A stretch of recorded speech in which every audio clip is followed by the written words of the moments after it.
Well, hello and welcome to I Love Gay today. And we are here, we are bi-coastal today. We are both in Boston and San Francisco with Lez Hang Out with Leigh and Ellie. How are you both? Good. Great. We're very happy to be here. I'm glad to connect with it. I think it's great because I've been following your posts, especially on Twitter. And I see a lot of, a lot of the podcasts that you're posting and a lot of the guests that you have on. And the fact that we were able to connect here, it's a real treat for me. Good. Thank you for having us. But tell us, I know folks are just kind of that haven't discovered or listened to your podcast yet. Tell us a little bit about what you guys do, how you got started. I'll take that one. So, Lez Hang Out is an LGBTQ podcast all about representation in the media. We got Yeah. started, as you know, we're bi-coastal, so we do not live in the same place, but Leigh and I met in San Francisco or in the Berkeley area at an a cappella conference. So we both met through our love of music and also our love of everything gay. And so once we realized we both were on the same page, we love to watch LGBTQ media. We talked about it constantly, and we just decided let's put some microphones in front of us and share our love Yeah. of that media with the rest of the world. So Wow. for our segments, we have guests, as you said before. Yeah. We have different actors. We've had the founder of Her. We have different LGBTQ activists. We try to have a good spread of different people in our community as guests. And we also have our Should Have Been Gay series, which is, I think, our favorite. What do you think about that, Leigh? I think it's yours and my favorite by now. Sure. Yeah. Yes. And we talk about TV shows and movies that would be better if they were gay. So we have or really were and just Yeah. won't admit it. Yeah, exactly. I We have love a it. very long list. But for all the guests, like, do you just have a lot of them kind of coming to you, or do you guys kind of select and find people you want to pursue?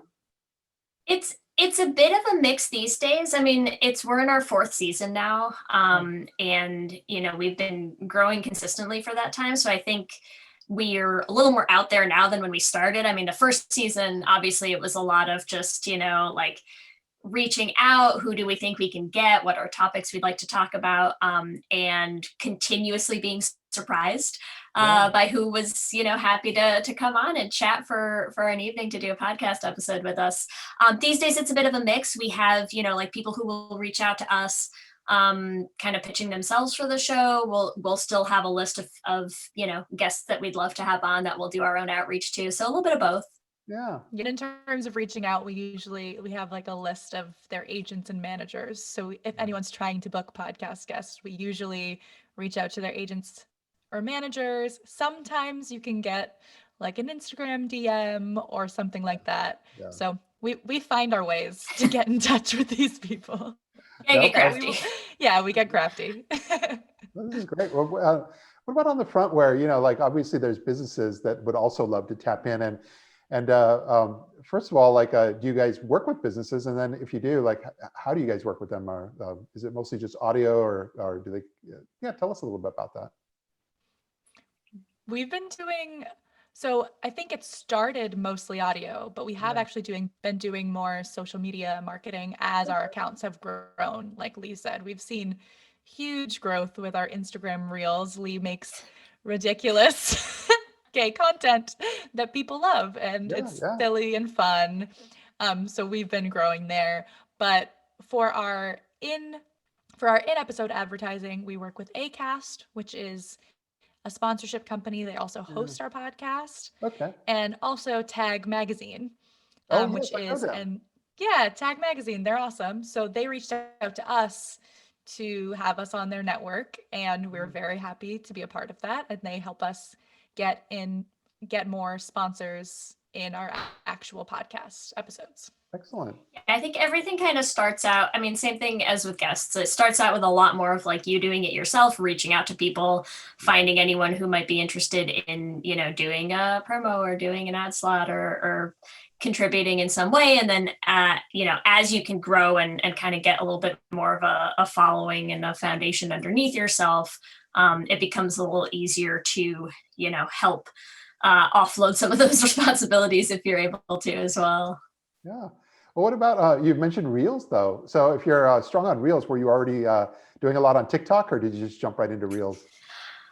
Well, you know what's funny is on TikTok, my stuff goes nowhere, but I still enjoy making it. I usually make them all on TikTok and then we just repost them on Reels and they're wildly popular there. Wow. So I think there are different algorithms. I know a lot less actually, strangely, about the Reels algorithm right now. So I'm not sure why. We might just be on like a lucky streak or a good wave right now, but Yeah. it also helped. Obviously, we had the following from the podcast already there, which I think kind of helps, give you Yeah. a boost up. But it does, I feel like the Reels gets more wide spread right now. Like, um, I don't know if that's just the difference in user base or how widely, like, it's because it's different, because the explore tab is not quite the same as having to swipe through every single video Yeah. that you do on TikTok. So I don't know enough about the behind the scenes, but it's very funny to me, the difference in success that I have on both platforms. I would venture to guess too, because TikTok started first, there's a Yeah. lot of people on TikTok who are strongly avoiding Reels on principle. Mm-hmm. And we've just embraced it and it's worked really well for us. So I Yeah. know Instagram's like, they have a new, like, anytime there's a new type of thing on Instagram, they want to keep pushing that so more people use it. So we're just utilizing it. Riding the wave. Yeah. You've just motivated me because I just, I've got TikTok on my phone and I was playing around with some stuff and I just realized, you know what? I think I've hit my limit. I don't actually think I could ever create a fun TikTok video that all the kids would share and enjoy. And I was like, I'm just going to not even try. And I always told myself if I You'd had a be client, surprised. yeah, but I posted a few boring things. And so then I said, well, if I have a client, I'm going to figure out, I'm going to tap into or partner with somebody who does understand how to do that. So now now you've like re-energized that because now I don't have to just look at TikTok. I can actually look at Instagram Reels and find talent there as well. Yes. It's the thing with TikTok is like I feel like it's always the videos that you like put all sorts of like time and energy and effort and you're like, this is a masterpiece, and then it's a flop. Nobody and cares. then the thing that you're Yeah. like you're like, I had 5 minutes and I filmed this stupid thing where I look ridiculous, and like those are the ones that are always going to do the best anyways. So I'm learning. just don't overthink it. Yep. Yes. But no, tell And us. just have fun, because TikTok is fun. It is fun. It is. But I know we were talking earlier, and you do things outside of just the podcast world. You have this musical that you're putting a lot of energy into. What's that about? What is that about? So, as Ellie mentioned, we met originally. The first time we ever met each other, just as people in life, was through a cappella. We both sing. We both, are super into music. We both have musical theater backgrounds, Yeah. and so music was something that we kept trying to find more ways to kind of like sneak into the podcast. So we write original songs based on like actually queer movies and stuff now, and so we started doing those, and then we kind of kept thinking, we could just keep pushing that farther, and like write an actual show. Yeah. And we already know how to make a podcast, so let's Yep. do a musical that's a podcast, and just see where that takes us. And so, it's just this little nugget of an idea that we just decided to see what we could do with it. And it's now becoming a real thing. We have a full cast that includes like 2 Broadway stars, one of them with a Tony nomination. We have like HBO stars. We have a bunch of like really big names in the voice acting world. Yeah. And we're just thrilled. We're just really excited about it. It's going to be really incredible. And yeah, like Leigh said, we both are really into music. I am Yeah. a professional musician. I am also a recording engineer. So Leigh writes all the songs. I produce all the songs. We have very complementary skills. And Yeah. so we just keep doing it and people like it. And so we just want to keep doing more. It's one of the silver linings of this crazy year we've had is that you can test out new formats and new things. And, the upside is I think when we look back on this year and maybe even parts of 2021, we'll be able to identify and say, yeah, I would have never really thought of that if it wasn't for pandemic, quarantine, Yeah. and all things in between. So it's nice. Well, and also Broadway actors are Yeah. out of work right now. I mean, they're kind of having to turn to other things, which is not great in the general sense of things, but it's been, kind of an opportunity for us, I think, to work with just some really talented people who probably would have been busy and in high demand otherwise. So that's been kind of nice. And it's, it like everything that we do, it's just been really cool to start a project and say, hey, this is a thing we want to do. We want to make it as gay as possible. We want to do it with an entirely queer production team, cast, like musical, everything. Like everyone involved with the project right now is in the community. And it's just been really, really wild. Like it's rolling now, and it's really fun to kind of watch it, keep building.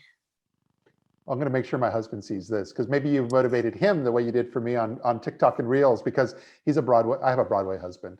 And Very exciting. Lucky you.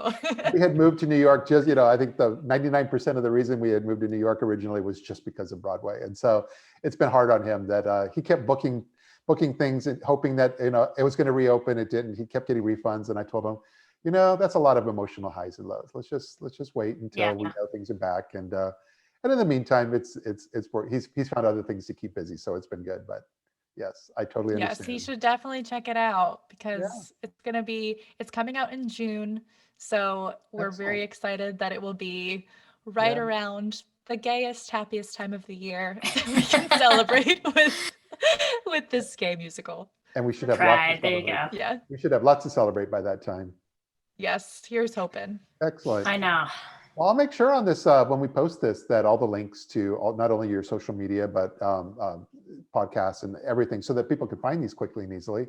And mostly I'm just looking forward to checking all this out in a few months. And I'm really glad that we were able to connect and share a little bit about who you are and what you guys are up to with our audience.